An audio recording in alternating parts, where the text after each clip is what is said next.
Hello, नमस्कार दोस्तों। आपका अपने यूट्यूब चैनल आयुर्वेदा गुरु में स्वागत है। आज हम लोग तालाक तंत्र का पेपर फर्स्ट जो कि 2021 का पेपर है वो देखेंगे। सबसे पहले एक नंबर वाले सवाल देखेंगे। सबसे पहला सवाल है, परवणी में दोष होता है। परवणी में कौन सा दोष होता है? परवणी में रक्त दोषज होता है। साथ में आप लोगों को ये भी पता होना चाहिए कि परवणी कहाँ की व्याधि है। परवणी संधिगत रोगों की व्याधि है। शोक, ज्वर, आयास एवं सिरों-अभिताप निदानों में से होने वाला रोग है। इसमें से कौन सा रोग होता है? ये धूमदर्शी रोग होता है इनमें से।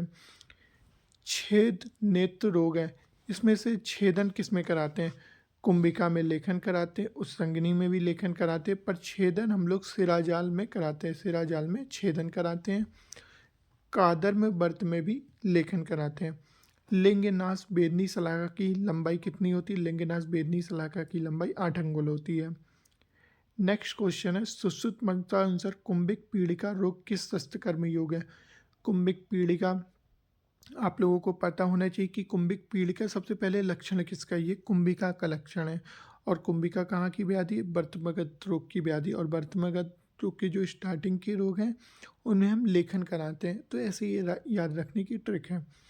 नेत्र के वर्ण एवं बल को बढ़ाने वाला अंजन होता है। नेत्र के वर्ण एवं बल को बढ़ाने वाला अंजन प्रसादन अंजन होता है। अविच्छिन्न की उपेक्षा करने से कौन सा रोग होता है? बहुत सिंपल क्वेश्चन है। अविच्छिन्न की उपेक्षा करेंगे तो अधिमंत हो जाएगा। और ऐसा भी सुश्रुत ने बोला है कि ऐसा कोई भी रोग नहीं है जो ऐसा कोई भी नेत्र रोग नहीं है जो अविच्छिन्न से ना होकर गुजरे। मतलब सबसे पहले अविच्छिन्न होगा, उसके बाद ही अन्य कोई नेत्र रोग होंगे। इसके बाद नेक्स्ट क्वेश्चन है हमारा, अभ्यंतरमुखी बाह्य उत्संगनो अधोवर्तमनस्या किस रोग का लक्षण है? बहुत इंपॉर्टेंट क्वेश्चन है। ये उत्संगनी का लक्षण है। और उत्संगनी कहाँ की व्याधि है? वर्तमगत रोग की व्याधि है। कफज नेत्र रोगों की संख्या कितनी है? कफज नेत्र रोगों की संख्या 13 होती है। बातज और पित्तज की याद रखिएगा। बातज और पित्तज 10-10 होते हैं। इसके बाद याद रखिएगा 10वां क्वेश्चन, आचार सुश्रुत अनुसार कितने दिनों में बातज अधिमंत में दृष्टि नाश होता है? इसमें एक ट्रिक होती है 60-75। तो सुश्रुत अनुसार 6 दिनों में बातज अधिमंत से दृष्टि नाश हो जाती है। फिर 0 से क्या रहेगा? मतलब पित्तज में श्रद्धा, मतलब तुरंत ही दृष्टि नाश हो जाएगी। फिर 7 से कफज और 5 से रक्तज अधिमंत के लिए। Styes an acute suppurative inflammation of, ये क्या होता है? स्टाई कहाँ होती है? जीएस ग्लैंड और मोल्स ग्लैंड में सुपरेटिव इन्फ्लामेशन हो जाते हैं। ठीक है। इसके बाद नेक्स्ट क्वेश्चन है, सुश्रुत मत अनुसार दृष्टिमंडल किष्टमंडल का कितना भाग होता है? दृष्टिमंडल किष्टमंडल का 1/7 भाग होता है। एक्स्ट्रा ऑकुलर मसल, इसकी संख्या कितनी होती है? एक्स्ट्रा ऑकुलर मसल की संख्या 6 होती है। अधिष्ठान के अनुसार सिराउत्पात कहाँ की व्याधि? इसमें सिराउत्पात कहाँ की? सर्वगत व्याधि है। साथ में ये भी याद रखिएगा, सिराहर्ष और सिराउत्पात सर्वगत की व्याधि है। और सिराजाल और सिराज पीड़िका शुक्लगत रोग की व्याधि है। इसके बाद नेक्स्ट क्वेश्चन है, ए को ए सुसस रुधिर उपमस्तु बिंदु किस रोग का लक्षण है?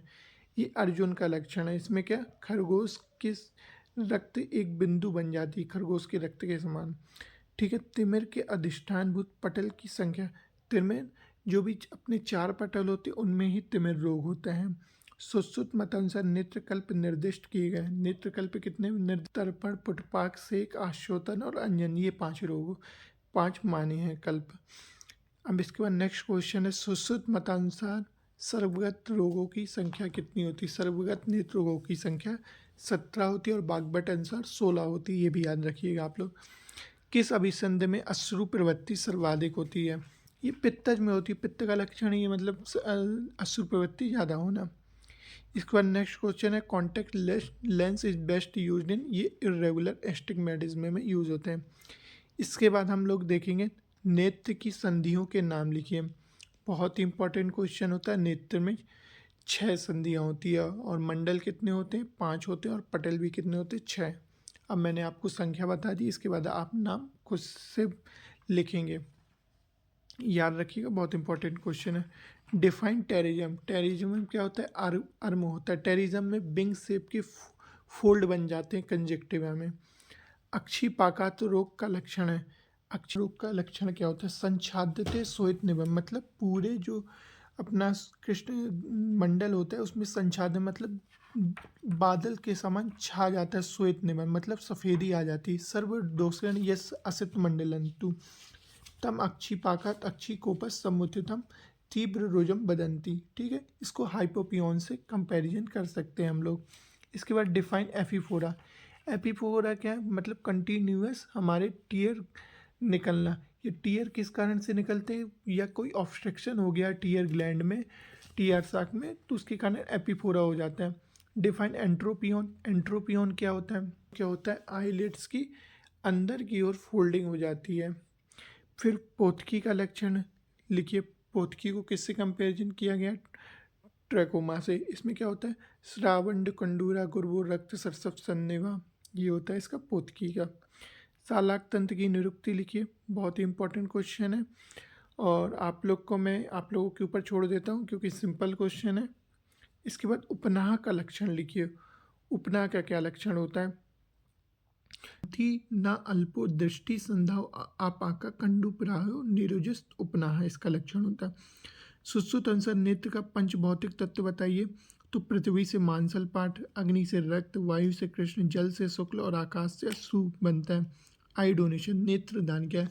हम नेत्रदान में कॉर्निया का दान देते हैं जिससे हम आगे चल के जिनको भी आई की ज़रूरत है उसमें कॉर्निया ट्रांसप्लांट की जा सके। ठीक है, धन्यवाद दोस्तों। ये आप लोगों के 1 नंबर और 2 नंबर के सवाल हो चुके। 5 नंबर और 10 नंबर के सवाल हम नेक्स्ट वीडियो में देखेंगे।